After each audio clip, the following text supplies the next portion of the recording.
Mi nombre es Elena, y tengo 73 años. La vida, como un río caudaloso, me ha llevado por muchos paisajes, algunos serenos y otros tormentosos. Hoy, con las manos arrugadas por el tiempo y la mirada cargada de memorias, quiero compartirles una historia que me ha marcado profundamente, una historia que comenzó con una traición familiar y terminó con un giro inesperado del destino, uno que me recordó que, incluso en la adversidad más oscura, la verdad tiene una forma peculiar de resurgir. Esta no es solo mi historia, es un relato sobre la confianza, la avaricia y, sobre todo, sobre la justicia que, a veces, tarda pero llega. Quizás, mientras escuchan, se pregunten de dónde me están viendo. Me encantaría saberlo. Todo empezó hace un par de años, cuando la salud de mi esposo, don Rafael, comenzó a deteriorarse con alarmante rapidez. Lo cuidé con devoción, cada día una batalla ganada contra la enfermedad. En esos tiempos difíciles, mi fortaleza principal fue mi hijo mayor, Marco Antonio. Siempre fue el más aplicado, el que se encargaba de los asuntos prácticos. Él se ofrecía a gestionar los pagos, las citas médicas, y yo, confiada en su amor filial, delegué muchas de mis responsabilidades en él. Vivíamos en la casa que construimos con tanto esfuerzo, una modesta pero acogedora vivienda en el corazón de Guadalajara, rodeada de bugambilias y el aroma a café recién hecho por las mañanas. Era nuestro nido, nuestro refugio, el lugar donde habíamos visto crecer a nuestros hijos y donde esperábamos pasar nuestros últimos años en paz. Sin embargo, la tranquilidad se vio empañada por la noticia de que debíamos mudarnos. Don Rafael necesitaba un tratamiento especializado que solo se ofrecía en una clínica de la Ciudad de México, y la casa en Guadalajara ya no era práctica para nuestros planes. Fue entonces cuando Marco Antonio, con su habitual diligencia, sugirió que vendiéramos la casa. Mamá, me dijo con esa voz persuasiva que tanto me conmovía, es lo más sensato. Con el dinero, podremos cubrir los gastos médicos y, además, te quedará un buen capital para que vivas cómodamente mientras yo me encargo de todo. Acepté, por supuesto. ¿Quién mejor que mi propio hijo para manejar nuestros asuntos en un momento tan delicado? Le di los poderes notariales necesarios, confiando plenamente en su criterio y en su supuesto amor por su padre y por mí. El proceso de venta se llevó a cabo con una celeridad que, en retrospectiva, debería haberme parecido sospechosa. Marco Antonio se encargó de todos los trámites, de encontrar al comprador, de negociar el precio. Me aseguraba que todo iba según lo planeado, que el dinero se depositaría en una cuenta bancaria que él mismo administraba para mí. Yo, ajena a cualquier malicia, me concentré en cuidar a mi esposo, en darle el ánimo que necesitaba para enfrentar su enfermedad. A veces, en las noches de insomnio, me asaltaba una ligera inquietud, una sensación sutil de que algo no encajaba del todo, pero la descartaba rápidamente. Era mi hijo, después de todo. ¿Cómo podría él hacerme daño? Esta historia, queridos amigos, tiene muchos matices, y me gustaría saber si, al escucharla, se han sentido identificados o si les ha recordado alguna experiencia similar. Por favor, déjenmelo saber. Don Rafael luchó con valentía, pero la enfermedad era implacable. Tras varios meses en la Ciudad de México, nos dejó. Su partida fue un golpe devastador. Me quedé sola, sumida en el duelo, y más dependiente que nunca de Marco Antonio. Fue en ese momento de profunda vulnerabilidad cuando él tomó la decisión que cambiaría nuestras vidas para siempre. Me dijo que, para asegurar mi futuro, era mejor que el dinero de la venta de la casa estuviera más seguro y que él lo invertiría en un negocio. Sin dudarlo, le entregué los documentos originales de la casa pensando que era un paso necesario para proteger mi patrimonio. Él me aseguró que todo estaría bien, que pronto tendría noticias de las ganancias. Pasaron los meses, y las noticias de las ganancias nunca llegaron. Las llamadas a mi hijo se volvieron más frecuentes, pero sus respuestas eran evasivas, llenas de excusas. Un día, la verdad, fría y dura como el acero, se presentó ante mí. Una llamada inesperada de un notario público en Guadalajara me alertó. Me informaba sobre una disputa legal relacionada con la propiedad que, según él, ya no me pertenecía. La incredulidad me invadió. ¿Cómo era posible? Yo había vendido la casa hacía tiempo, y mi hijo se había encargado de todo. El notario, con paciencia, me explicó que, según los registros, la venta se había efectuado, pero que había un detalle crucial: el comprador inicial, un hombre llamado Roberto Gómez, había cedido sus derechos de propiedad a mi hijo Marco Antonio antes de la transacción final. Es decir, mi hijo no me había vendido la casa a un tercero, se la había apropiado, usando los poderes que yo le había otorgado. Me sentí como si me hubieran dado un puñetazo en el estómago. La persona en la que más había confiado, mi propio hijo, me había traicionado de la manera más cruel. La rabia y la tristeza me consumieron. Decidí que no podía quedarme de brazos cruzados. A pesar de mi edad y mi estado emocional, reuní la poca fuerza que me quedaba y busqué asesoría legal. Fue un camino arduo y lleno de obstáculos. Marco Antonio se negó a darme explicaciones, me ignoraba y me tildaba de senil e ingrata. Sentí el peso de la soledad, pero también el fuego de la determinación. No permitiría que se saliera con la suya. Afortunadamente, la justicia, aunque lenta, a veces es infalible. Mi abogado, un hombre íntegro y dedicado, descubrió una serie de irregularidades en los documentos notariales. Resulta que, en su afán por asegurarse la propiedad, Marco Antonio había falsificado mi firma en algunos documentos cruciales y había omitido información vital al notario. La casa, nuestro hogar, había sido la manzana de la discordia, y la codicia de mi hijo había nublado su juicio. Fue un proceso largo, lleno de audiencias y testimonios. Ver a mi propio hijo sentado frente a mí, negando todo, fue una de las experiencias más dolorosas de mi vida. Pero la verdad, como el agua, siempre encuentra su cauce. Las pruebas presentadas por mi abogado eran irrefutables. La falsificación de mi firma, las omisiones deliberadas, todo quedó al descubierto. El juez, después de escuchar todas las partes y analizar la evidencia, dictó sentencia: la venta de la casa era nula. La propiedad me fue devuelta. Al escuchar la decisión, sentí un alivio inmenso, pero también una profunda tristeza por la fractura irreparable que se había creado en nuestra familia. La justicia había prevalecido, pero el precio había sido muy alto. Me gustaría saber si esta historia les ha tocado el corazón. Si creen que esta historia, a pesar de todo, puede tener un giro positivo o una enseñanza valiosa, digan amén en los comentarios. Y, por favor, compartan su ciudad de origen. Me gustaría pedirles un favor. Si esta historia les ha conmovido, si sienten que vale la pena compartirla, regálenme un like. Y si quieren seguir escuchando relatos como este, que nos recuerdan la complejidad de la vida y de las relaciones humanas, no olviden suscribirse al canal. Su apoyo significa mucho para mí. Ahora, volviendo a mi historia, la casa en Guadalajara es mía de nuevo. Sin embargo, las cicatrices emocionales de la traición de Marco Antonio son profundas. He decidido no volver a vivir allí.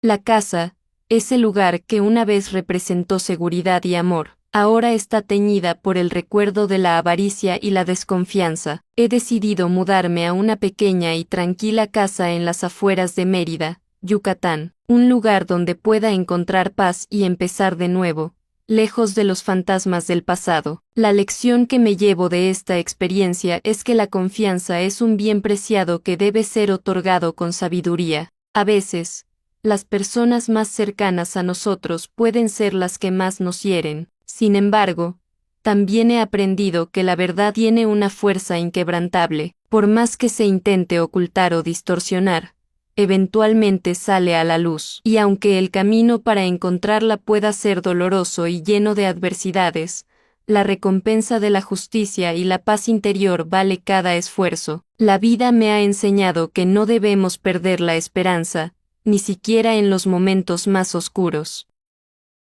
Siempre hay una luz al final del túnel, una oportunidad para renacer y reconstruir. Y esa luz, para mí, ahora brilla en la serenidad de Mérida. A pesar de todo, no guardo rencor hacia Marco Antonio. El resentimiento solo consume el alma. Espero que, con el tiempo, él también pueda reflexionar sobre sus acciones y encontrar el camino de regreso a la rectitud. Las relaciones familiares son complejas, y a menudo, lo que vemos desde fuera no refleja la totalidad de las circunstancias.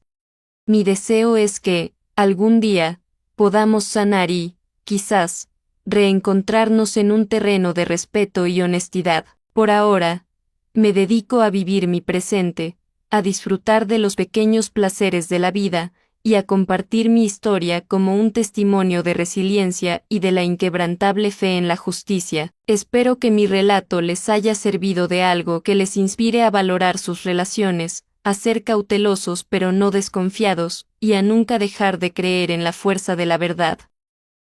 La segunda parte de mi historia se centra en la profunda desilusión y el arduo proceso de reconstrucción personal que seguí tras el descubrimiento de la traición de mi hijo. No se trataba solo de recuperar una propiedad, era un esfuerzo por recuperar mi propia dignidad y mi fe en la justicia.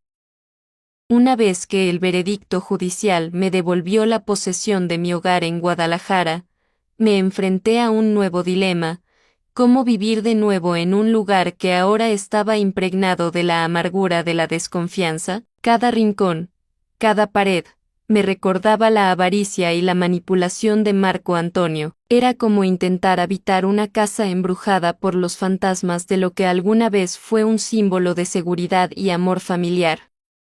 La idea de permanecer allí era, en sí misma, una fuente de angustia constante. Fue en ese punto de profunda reflexión que comencé a considerar la posibilidad de un nuevo comienzo, lejos de las sombras del pasado. La idea de Mérida, Yucatán, surgió de forma casi fortuita. Un viejo amigo de mi difunto esposo, don Armando, me habló de la tranquilidad de sus calles, de la calidez de su gente y de la belleza de su arquitectura colonial. Me describió un ritmo de vida más pausado, un ambiente propicio para la sanación y la introspección. Me contó cómo, en esa ciudad, la historia se entrelaza con el presente de una manera casi mágica, y cómo las nuevas construcciones a menudo conviven armónicamente con vestigios de civilizaciones antiguas, creando un paisaje único de continuidad y renacimiento. Me habló de los cenotes, de la selva cercana, de la brisa marina que acaricia la costa, elementos que resonaron en mi alma como promesas de paz. Decidir vender la casa de Guadalajara fue un paso liberador, aunque agridulce. Fue como desprenderse de un ancla pesada que me ataba a un pasado doloroso. El proceso de mudanza, aunque logísticamente complicado a mi edad, se sintió más como un viaje hacia adelante que como un simple traslado. Cada caja empacada representaba un recuerdo que, o bien guardaba con cariño en mi memoria, o bien dejaba ir conscientemente. Al llegar a Mérida, la primera impresión fue abrumadora. El calor húmedo, la luz intensa del sol que se refleja en las fachadas blancas, el murmullo constante de una ciudad vibrante pero no caótica. Encontré una pequeña casa en un barrio tranquilo, con un patio interior lleno de plantas y un pequeño naranjo. Era sencilla, pero emanaba una serenidad que no había sentido en mucho tiempo. La adaptación a un nuevo entorno, a nuevas costumbres y a un ritmo de vida diferente, requirió paciencia y apertura. Al principio, me sentía un poco desorientada, como una hoja a la deriva. Sin embargo, la amabilidad de los yucatecos fue clave. Una vecina, la señora Hortensia, con su sonrisa fácil y su acento característico, se convirtió en mi guía informal. Me enseñó dónde comprar las frutas más frescas en el mercado, me recomendó los mejores lugares para probar la auténtica cochinita pibil, y, lo más importante, me ofreció su compañía y conversación. Poco a poco, Empecé a sentirme parte de ese nuevo paisaje. Descubrí la belleza de las tardes sentada en mi patio, escuchando el canto de los pájaros y el lejano sonido de una marimba. Estos pequeños momentos de paz se convirtieron en los cimientos de mi recuperación. La reconstrucción de mi autoestima también fue un proceso gradual. Durante mucho tiempo, la traición de Marco Antonio me hizo dudar de mi propio juicio. Me preguntaba cómo pude ser tan ingenua. Sin embargo, con el tiempo, comprendí que mi error no fue la ingenuidad, sino la confianza depositada en quien no la merecía. Y esa lección, aunque dolorosa, me hizo más fuerte. Aprendí a discernir mejor, a escuchar mi intuición y a valorar mi propia capacidad de resiliencia. La distancia física y emocional de mi hijo me permitió ver la situación con mayor claridad, sin la presión de sus manipulaciones. Me di cuenta de que mi valor como persona no dependía de su aprobación o de la posesión de bienes materiales, sino de mi propia fortaleza interior y de mi capacidad para amar y ser amada. En Mérida, encontré un espacio para redescubrirme. Comencé a asistir a talleres de cerámica, una actividad que siempre había querido probar. Manipular la arcilla, darle forma con mis propias manos, se convirtió en una forma de terapia. Cada pieza que creaba era una manifestación tangible de mi proceso de sanación. Era como si, al moldear la arcilla, estuviera también moldeando mi propio futuro, dándole una nueva forma, más sólida y auténtica. La comunidad del taller, compuesta por personas de todas las edades y orígenes, me ofreció un ambiente de apoyo y camaradería. Compartir risas y anécdotas con ellos me ayudó a disipar las sombras del pasado y a enfocarme en las posibilidades del presente. Además de la cerámica, empecé a explorar la riqueza cultural de Yucatán. Visité las ruinas mayas de Uxmal y Chichén Itzá, maravillándome ante la grandeza de una civilización que floreció hace siglos. Caminar entre esas antiguas piedras, sentir la energía del lugar, me hizo sentir parte de una historia mucho más grande y duradera que cualquier conflicto familiar. Me hizo comprender la fugacidad de los problemas personales frente a la inmensidad del tiempo y la trascendencia de la cultura. Esta perspectiva histórica, la de un pasado milenario que aún resuena en el presente, me proporcionó un sentido de calma y de propósito renovado. Me recordó que la vida, en su esencia, es un ciclo constante de cambio y renovación y que siempre hay espacio para la belleza y la esperanza, incluso después de las pérdidas más profundas. La vida en Mérida, sin embargo, no solo se ha tratado de encontrar paz y soledad, también ha sido un descubrimiento de nuevas conexiones humanas, diferentes a las que conocí en Guadalajara. La comunidad de la cerámica, como mencioné, se convirtió en una especie de familia extendida. Compartíamos nuestras creaciones, nuestras alegrías y nuestras preocupaciones.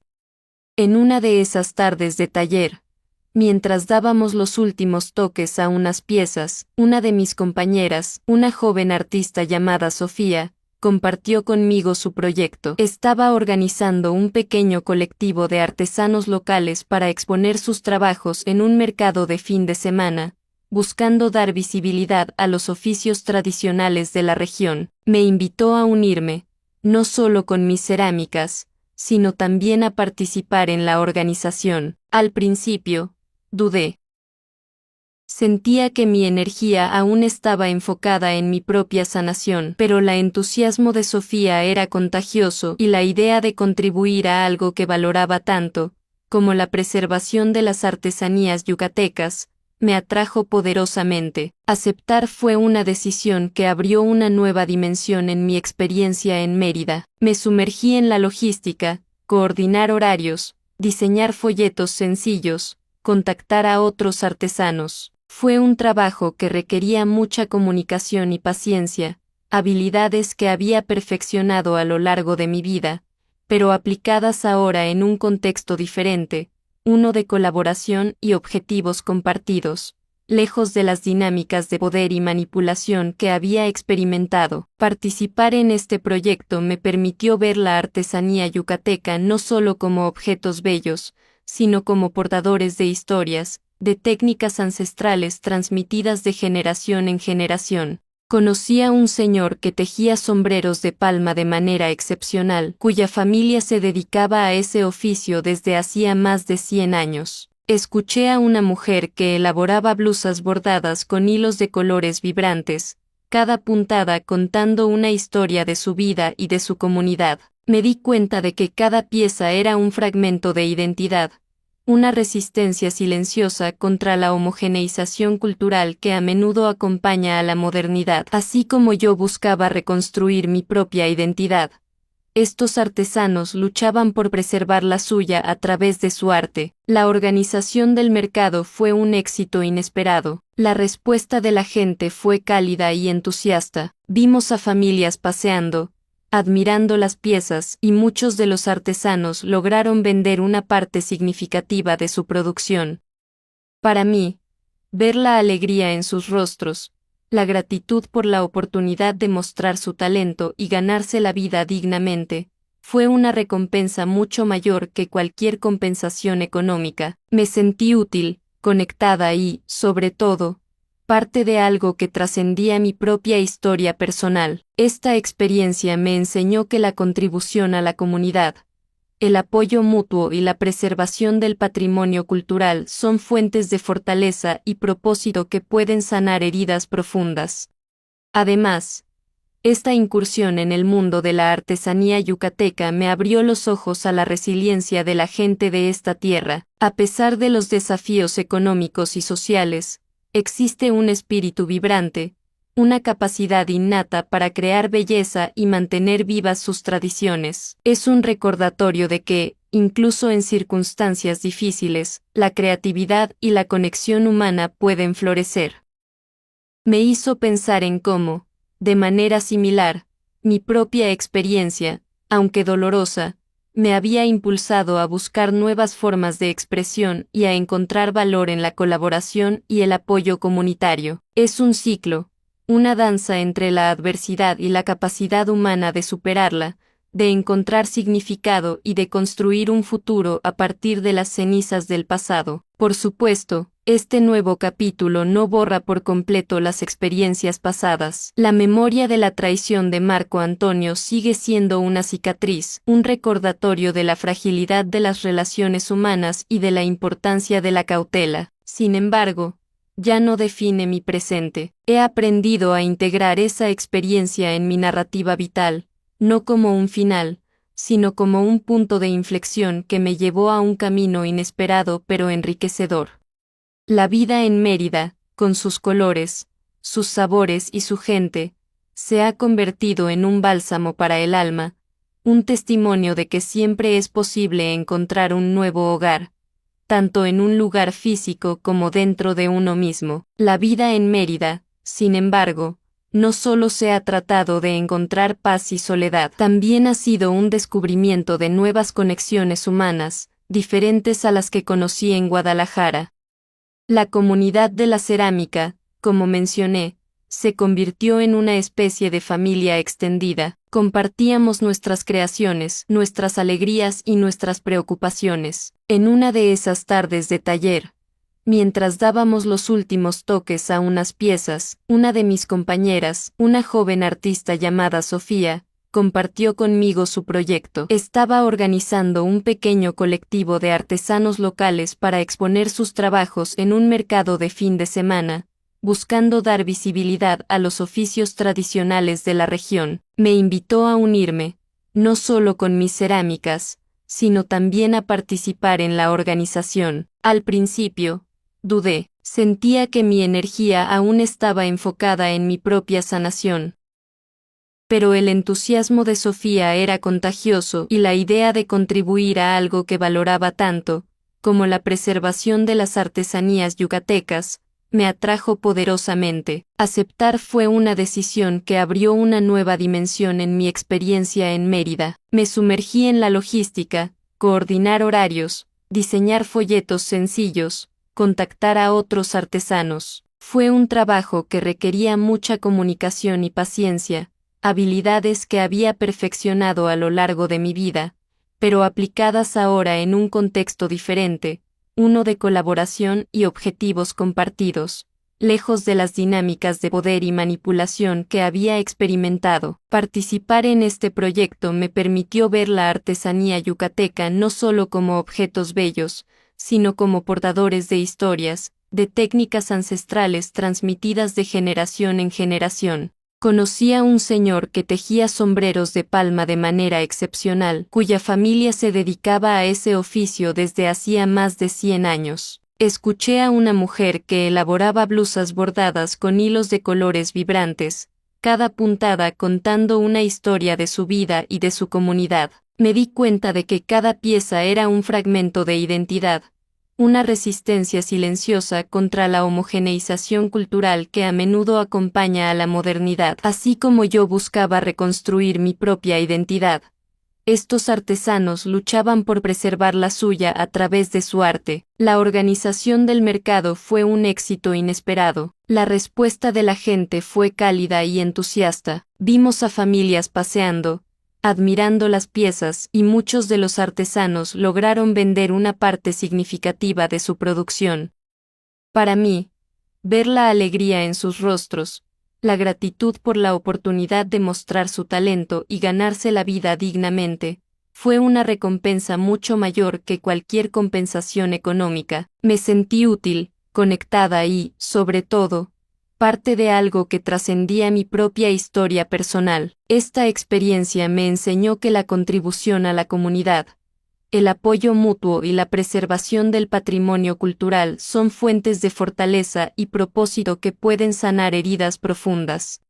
Además, esta incursión en el mundo de la artesanía yucateca me abrió los ojos a la resiliencia de la gente de esta tierra. A pesar de los desafíos económicos y sociales, existe un espíritu vibrante, una capacidad innata para crear belleza y mantener vivas sus tradiciones. Es un recordatorio de que, incluso en circunstancias difíciles, la creatividad y la conexión humana pueden florecer.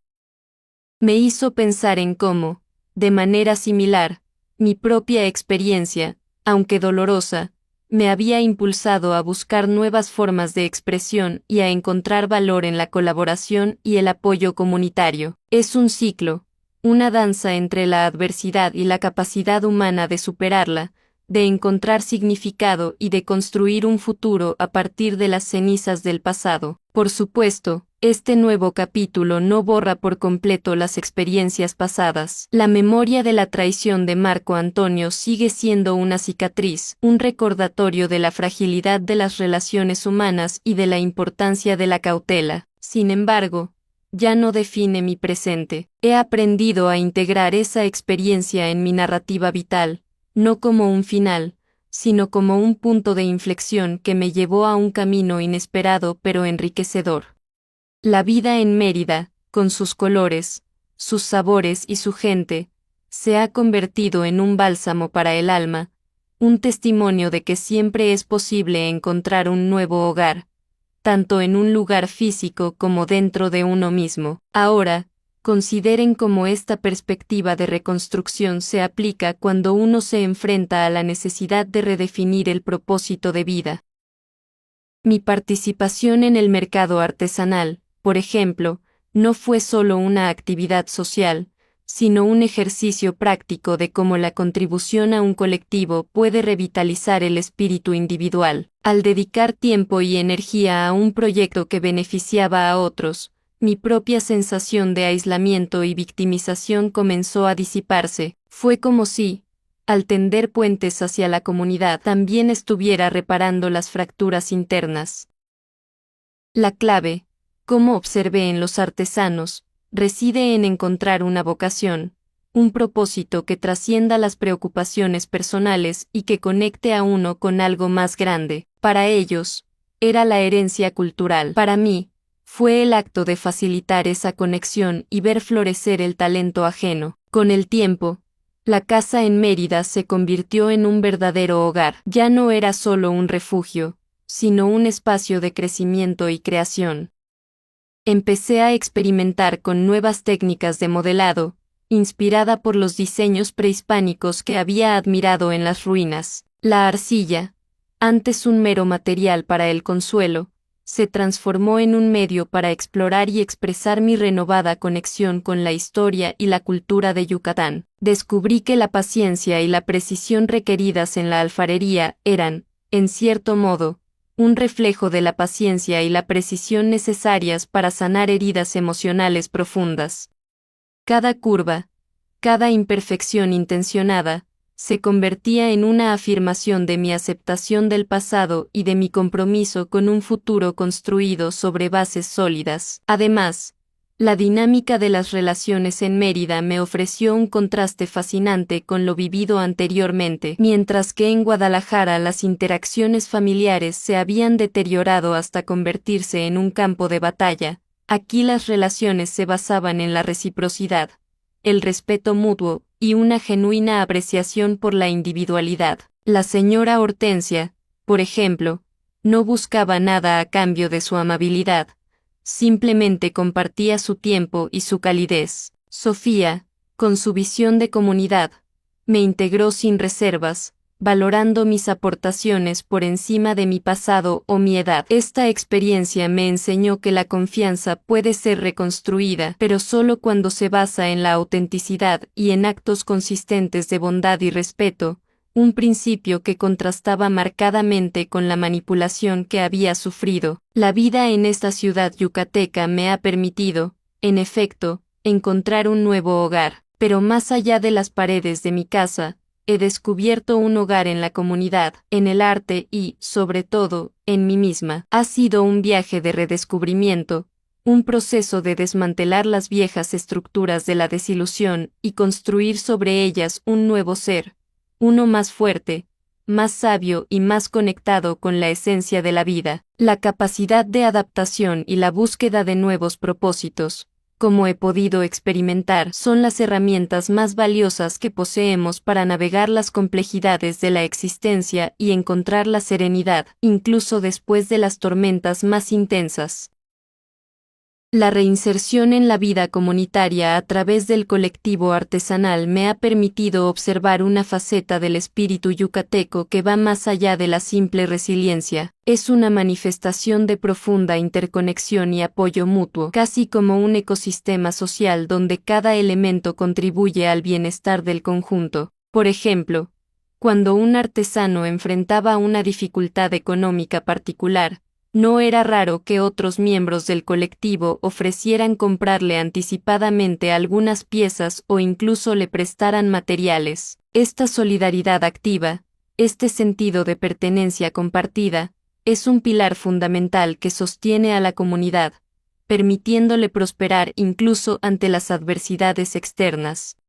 Me recordó cómo, en la naturaleza, las plantas de un bosque a menudo comparten recursos a través de redes subterráneas, fortaleciéndose mutuamente para resistir sequías o plagas. De manera similar, este colectivo se convirtió en una red invisible de apoyo, donde la fortaleza individual se multiplicaba a través de la colaboración. Además de la solidaridad visible, he notado cómo el simple acto de compartir un espacio de trabajo y de creación fomenta un tipo de aprendizaje experiencial que trasciende las instrucciones formales. Ver cómo el señor de las hamacas entrelaza los hilos con una destreza que solo años de práctica pueden otorgar, o presenciar la paciencia con la que una ceramista moldea la arcilla para crear figuras delicadas, es una clase magistral en sí misma.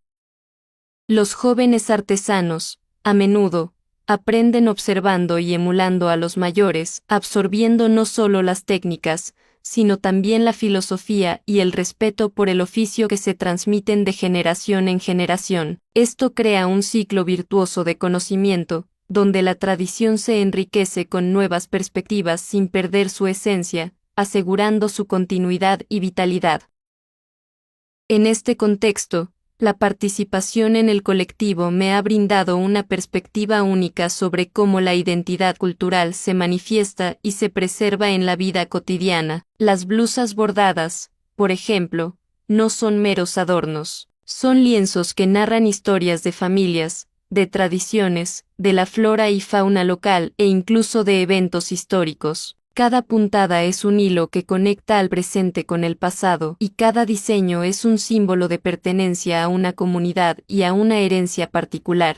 Al interactuar con los artesanos y escuchar sus relatos, he comprendido que la preservación de estas expresiones artísticas es, en esencia, la preservación de una forma de ver el mundo, de una cosmovisión que es vital para la identidad de Yucatán. Por otro lado, la experiencia de organizar el mercado semanal ha servido como un laboratorio práctico para entender la dinámica del emprendimiento comunitario. No se trataba solo de vender productos, sino de construir una marca colectiva, de atraer visitantes y de generar un impacto económico sostenible para todos los participantes. Esto implicó desde la negociación conjunta de tarifas de espacio hasta la creación de estrategias de promoción que destacaran la singularidad de los productos yucatecos.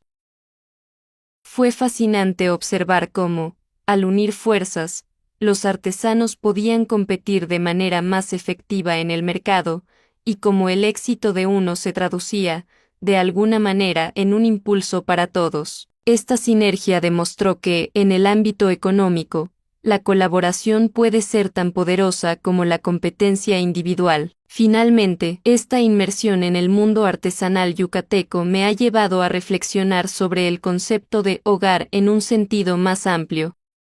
Ya no se limita a las 4 paredes de mi casa en Mérida, sino que se extiende a la comunidad que me ha acogido, al arte que me inspira y a la cultura que admiro. He aprendido que un verdadero hogar es un espacio donde uno se siente valorado, conectado y con un propósito. Es un lugar donde se pueden echar raíces, no solo físicas, sino también emocionales y espirituales. Y, en este sentido, Mérida, con su calidez humana y su riqueza cultural, se ha convertido para mí en ese hogar tan anhelado, un lugar donde mi historia personal se entrelaza con la historia colectiva, creando un tapiz de experiencias que me nutre y me da fuerza para seguir adelante. Mi nombre es Elena, y tengo 73 años. La vida, como un río caudaloso, me ha llevado por muchos paisajes, algunos serenos y otros tormentosos. Hoy, con las manos arrugadas por el tiempo y la mirada cargada de memorias, quiero compartirles una historia que me ha marcado profundamente, una historia que comenzó con una traición familiar y terminó con un giro inesperado del destino, uno que me recordó que, incluso en la adversidad más oscura, la verdad tiene una forma peculiar de resurgir. Esta no es solo mi historia, es un relato sobre la confianza, la avaricia y, sobre todo, sobre la justicia que, a veces, tarda pero llega.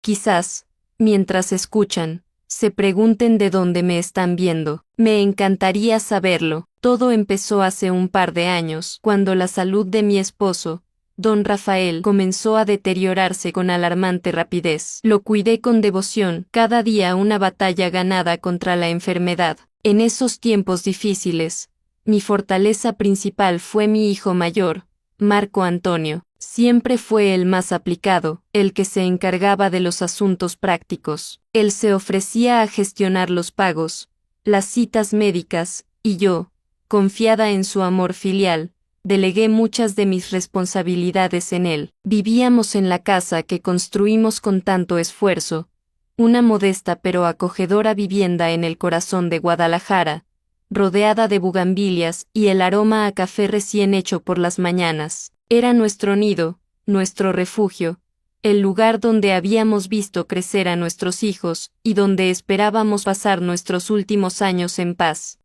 Sin embargo, la tranquilidad se vio empañada por la noticia de que debíamos mudarnos. Don Rafael necesitaba un tratamiento especializado que solo se ofrecía en una clínica de la Ciudad de México, y la casa en Guadalajara ya no era práctica para nuestros planes. Fue entonces cuando Marco Antonio, con su habitual diligencia, sugirió que vendiéramos la casa. Mamá, me dijo con esa voz persuasiva que tanto me conmovía, es lo más sensato. Con el dinero, podremos cubrir los gastos médicos y, además, te quedará un buen capital para que vivas cómodamente mientras yo me encargo de todo. Acepté, Por supuesto, ¿quién mejor que mi propio hijo para manejar nuestros asuntos en un momento tan delicado? Le di los poderes notariales necesarios, confiando plenamente en su criterio y en su supuesto amor por su padre y por mí. El proceso de venta se llevó a cabo con una celeridad que, en retrospectiva, debería haberme parecido sospechosa. Marco Antonio se encargó de todos los trámites, de encontrar al comprador, de negociar el precio. Me aseguraba que todo iba según lo planeado, que el dinero se depositaría en una cuenta bancaria que él mismo administraba para mí. Yo, ajena a cualquier malicia, me concentré en cuidar a mi esposo, en darle el ánimo que necesitaba para enfrentar su enfermedad. A veces, en las noches de insomnio, me asaltaba una ligera inquietud, una sensación sutil de que algo no encajaba del todo, pero la descartaba rápidamente. Era mi hijo. Después de todo, ¿cómo podría él hacerme daño? Esta historia, queridos amigos, tiene muchos matices y me gustaría saber si, al escucharla, se han sentido identificados o si les ha recordado alguna experiencia similar. Por favor, déjenmelo saber. Don Rafael luchó con valentía, pero la enfermedad era implacable. Tras varios meses en la Ciudad de México, nos dejó. Su partida fue un golpe devastador. Me quedé sola, sumida en el duelo, y más dependiente que nunca de Marco Antonio. Fue en ese momento de profunda vulnerabilidad cuando él tomó la decisión que cambiaría nuestras vidas para siempre. Me dijo que, para asegurar mi futuro, era mejor que el dinero de la venta de la casa estuviera más seguro y que él lo invertiría en un negocio. Sin dudarlo, le entregué los documentos originales de la casa, pensando que era un paso necesario para proteger mi patrimonio. Él me aseguró que todo estaría bien, que pronto tendría noticias de las ganancias. Pasaron los meses, y las noticias de las ganancias nunca llegaron. Las llamadas a mi hijo se volvieron más frecuentes, pero sus respuestas eran evasivas, llenas de excusas. Un día, la verdad, fría y dura como el acero, se presentó ante mí. Una llamada inesperada de un notario público en Guadalajara me alertó. Me informaba sobre una disputa legal relacionada con la propiedad que, según él, ya no me pertenecía. La incredulidad me invadió. ¿Cómo era posible? Yo había vendido la casa hacía tiempo y mi hijo se había encargado de todo. El notario, con paciencia, me explicó que, según los registros, la venta se había efectuado, pero que había un detalle crucial: el comprador inicial, un hombre llamado Roberto Gómez, había cedido sus derechos de propiedad a mi hijo Marco Antonio antes de la transacción final. Es decir, mi hijo no me había vendido la casa a un tercero, se la había apropiado, usando los poderes que yo le había otorgado. Me sentí como si me hubieran dado un puñetazo en el estómago.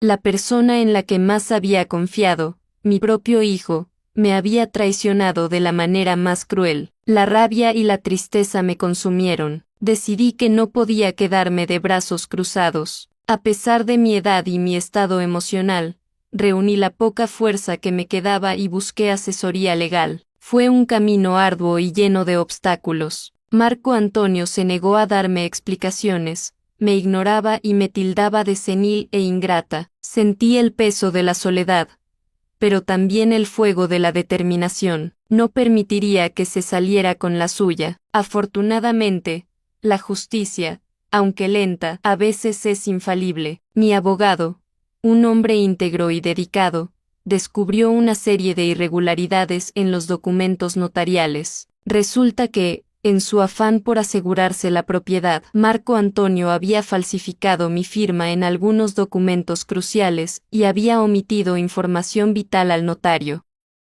La casa, nuestro hogar, había sido la manzana de la discordia, y la codicia de mi hijo había nublado su juicio. Fue un proceso largo, lleno de audiencias y testimonios. Ver a mi propio hijo sentado frente a mí, negando todo, fue una de las experiencias más dolorosas de mi vida. Pero la verdad, como el agua, siempre encuentra su cauce. Las pruebas presentadas por mi abogado eran irrefutables. La falsificación de mi firma, las omisiones deliberadas, todo quedó al descubierto. El juez, después de escuchar todas las partes y analizar la evidencia, dictó sentencia: la venta de la casa era nula. La propiedad me fue devuelta. Al escuchar la decisión, sentí un alivio inmenso, pero también una profunda tristeza por la fractura irreparable que se había creado en nuestra familia. La justicia había prevalecido, pero el precio había sido muy alto. Me gustaría saber si esta historia les ha tocado el corazón.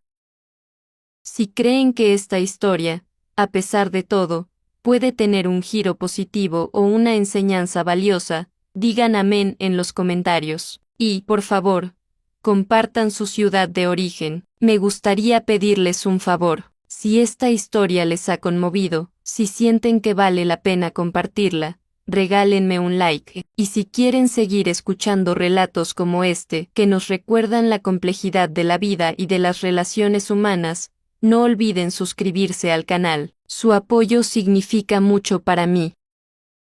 Ahora, volviendo a mi historia, la casa en Guadalajara es mía de nuevo. Sin embargo, las cicatrices emocionales de la traición de Marco Antonio son profundas. He decidido no volver a vivir allí. La casa, ese lugar que una vez representó seguridad y amor, ahora está teñida por el recuerdo de la avaricia y la desconfianza. He decidido mudarme a una pequeña y tranquila casa en las afueras de Mérida, Yucatán, un lugar donde pueda encontrar paz y empezar de nuevo, lejos de los fantasmas del pasado. La lección que me llevo de esta experiencia es que la confianza es un bien preciado que debe ser otorgado con sabiduría. A veces, las personas más cercanas a nosotros pueden ser las que más nos hieren. Sin embargo, también he aprendido que la verdad tiene una fuerza inquebrantable. Por más que se intente ocultar o distorsionar, eventualmente sale a la luz. Y aunque el camino para encontrarla pueda ser doloroso y lleno de adversidades, la recompensa de la justicia y la paz interior vale cada esfuerzo. La vida me ha enseñado que no debemos perder la esperanza, ni siquiera en los momentos más oscuros. Siempre hay una luz al final del túnel, una oportunidad para renacer y reconstruir. Y esa luz, para mí, ahora brilla en la serenidad de Mérida. A pesar de todo, no guardo rencor hacia Marco Antonio. El resentimiento solo consume el alma. Espero que, con el tiempo, él también pueda reflexionar sobre sus acciones y encontrar el camino de regreso a la rectitud. Las relaciones familiares son complejas, y a menudo, lo que vemos desde fuera no refleja la totalidad de las circunstancias. Mi deseo es que, algún día, podamos sanar y, quizás, reencontrarnos en un terreno de respeto y honestidad. Por ahora, me dedico a vivir mi presente, a disfrutar de los pequeños placeres de la vida, y a compartir mi historia como un testimonio de resiliencia y de la inquebrantable fe en la justicia. Ahora, consideren cómo esta perspectiva de reconstrucción se aplica cuando uno se enfrenta a la necesidad de redefinir el propósito de vida. Mi participación en el mercado artesanal, por ejemplo, no fue solo una actividad social, sino un ejercicio práctico de cómo la contribución a un colectivo puede revitalizar el espíritu individual. Al dedicar tiempo y energía a un proyecto que beneficiaba a otros, mi propia sensación de aislamiento y victimización comenzó a disiparse. Fue como si, al tender puentes hacia la comunidad, también estuviera reparando las fracturas internas. La clave, como observé en los artesanos, reside en encontrar una vocación, un propósito que trascienda las preocupaciones personales y que conecte a uno con algo más grande. Para ellos, era la herencia cultural. Para mí, fue el acto de facilitar esa conexión y ver florecer el talento ajeno. Además de la solidaridad visible, he notado cómo el simple acto de compartir un espacio de trabajo y de creación fomenta un tipo de aprendizaje experiencial que trasciende las instrucciones formales. Ver cómo el señor de las hamacas entrelaza los hilos con una destreza que solo años de práctica pueden otorgar, o presenciar la paciencia con la que una ceramista moldea la arcilla para crear figuras delicadas, es una clase magistral en sí misma. Los jóvenes artesanos, a menudo, aprenden observando y emulando a los mayores, absorbiendo no solo las técnicas, sino también la filosofía y el respeto por el oficio que se transmiten de generación en generación. Esto crea un ciclo virtuoso de conocimiento, donde la tradición se enriquece con nuevas perspectivas sin perder su esencia, asegurando su continuidad y vitalidad. En este contexto, la participación en el colectivo me ha brindado una perspectiva única sobre cómo la identidad cultural se manifiesta y se preserva en la vida cotidiana. Las blusas bordadas, por ejemplo, no son meros adornos, son lienzos que narran historias de familias, de tradiciones, de la flora y fauna local e incluso de eventos históricos. Cada puntada es un hilo que conecta al presente con el pasado, y cada diseño es un símbolo de pertenencia a una comunidad y a una herencia particular. Al interactuar con los artesanos y escuchar sus relatos, he comprendido que la preservación de estas expresiones artísticas es, en esencia, la preservación de una forma de ver el mundo, de una cosmovisión que es vital para la identidad de Yucatán. La reinserción en la vida comunitaria a través del colectivo artesanal me ha permitido observar una faceta del espíritu yucateco que va más allá de la simple resiliencia. Es una manifestación de profunda interconexión y apoyo mutuo, casi como un ecosistema social donde cada elemento contribuye al bienestar del conjunto. Por ejemplo, cuando un artesano enfrentaba una dificultad económica particular, no era raro que otros miembros del colectivo ofrecieran comprarle anticipadamente algunas piezas o incluso le prestaran materiales. Esta solidaridad activa, este sentido de pertenencia compartida, es un pilar fundamental que sostiene a la comunidad, permitiéndole prosperar incluso ante las adversidades externas.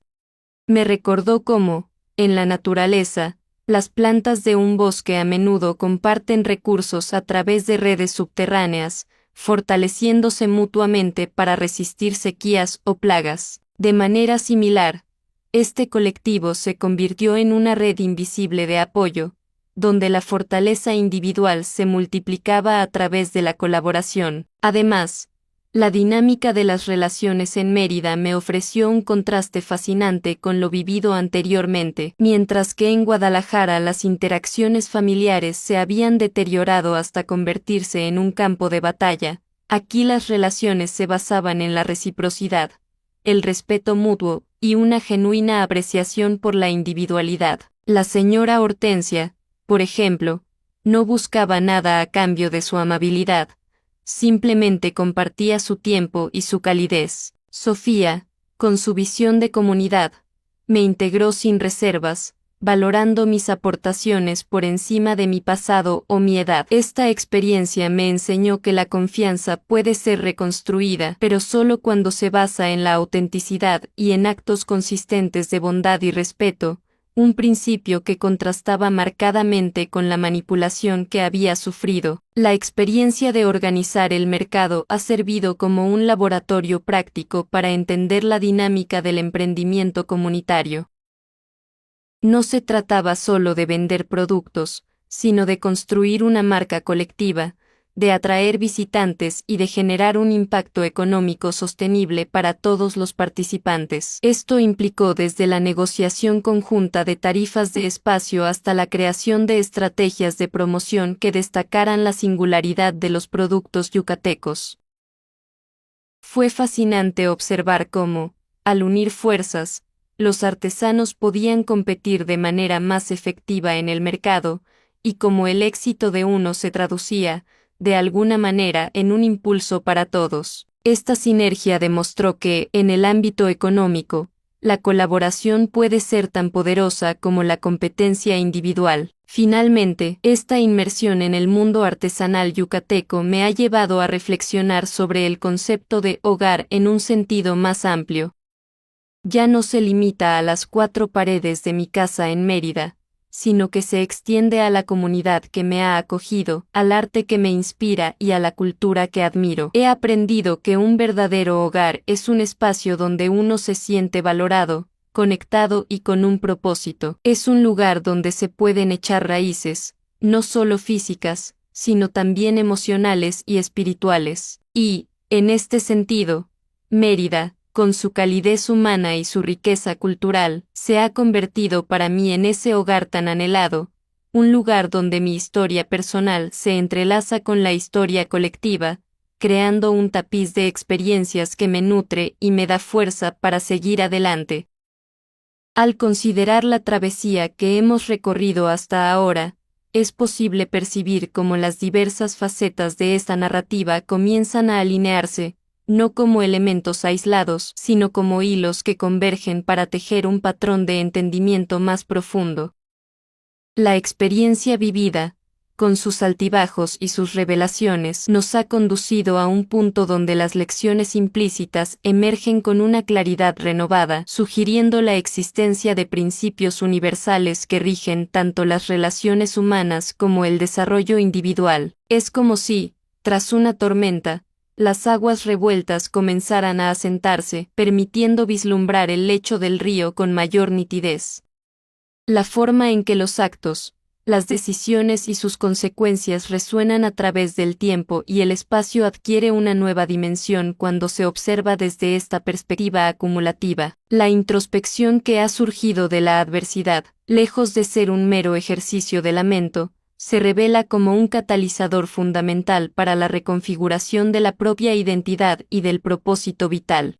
Las experiencias que inicialmente parecían desestabilizadoras, al ser procesadas y comprendidas, se transforman en pilares sobre los cuales se erige una nueva fortaleza. Es un proceso alquímico, similar a cómo los metales preciosos se purifican a través del fuego, adquiriendo mayor valor y resistencia. La capacidad de discernir, de aprender de las interacciones y de redefinir las prioridades se consolida, sentando las bases para un futuro más